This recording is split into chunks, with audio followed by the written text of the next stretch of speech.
मैं जगत के अंदर देख रहा हूँ कुछ ऐसे व्यक्ति मिलते हैं मुझे, मैं बात भी करता हूँ उनसे, जिनको अध्यात्म के बारे में कुछ भी पता नहीं है, जो अभी नहीं जानते अध्यात्म के बारे में, जो केवल धन को संग्रह करने में लगे हुए हैं, मोह में उलझे हुए हैं और काम के चिंतन जिसके चित्त के अंदर निरंतर उत्पन्न हो रहे हैं।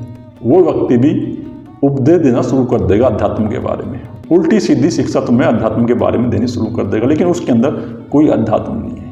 उसके अंदर ये अभिमान बैठ गया कि मैं श्रेष्ठ हूँ। लेकिन अभिमान का पता कब चलेगा?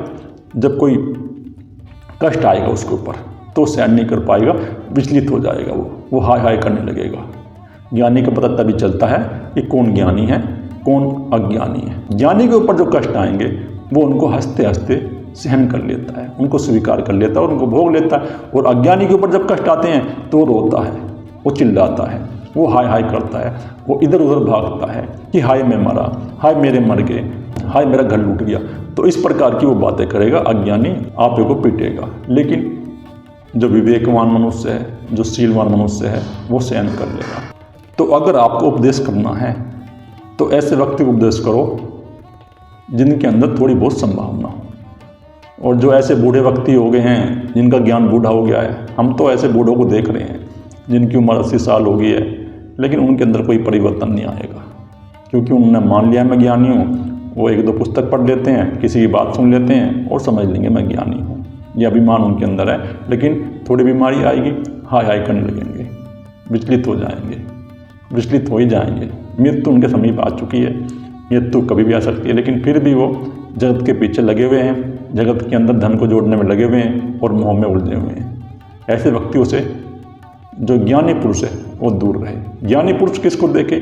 ज्ञानी पुरुष अपना समय ऐसे व्यक्तियों पर नष्ट ना करे। ज्ञानी पुरुष उसी को देखे जिसके अंदर संभावना है, जिसके अंदर प्यास है स्वयं को जानने की, जो खोज में उतर सकता है, जो जानना चाहता है कि अस्तित्व है क्या, मैं हूँ कौन।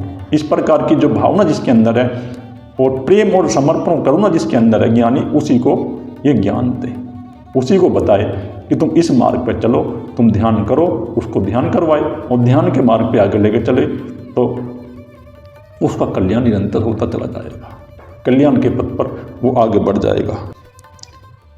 तो इसलिए ये जो अध्यात्म है ये सत्पुरुषों का विषय है, ये उनका विषय नहीं है जिनके अंदर निरंतर चिंता चल रही है, जो निरंतर जगत में लगे हुए हैं, जो बात करती हैं अध्यात्म की, भीतर से थोते हैं, भीतर उनके सब प्रकार के द्वेष उत्पन्न हो रहे हैं, ईर्ष्या उत्पन्न हो रही हैं, लेकिन बात करेंगे वो अध्यात्म की। उनके लिए अध्यात्म नहीं है, अध्यात्म उनके लिए है जो अपने आप को मिटा सके इस मार्ग पर, जो तन मन धन से समर्पण करके इस मार्ग पर चल सके।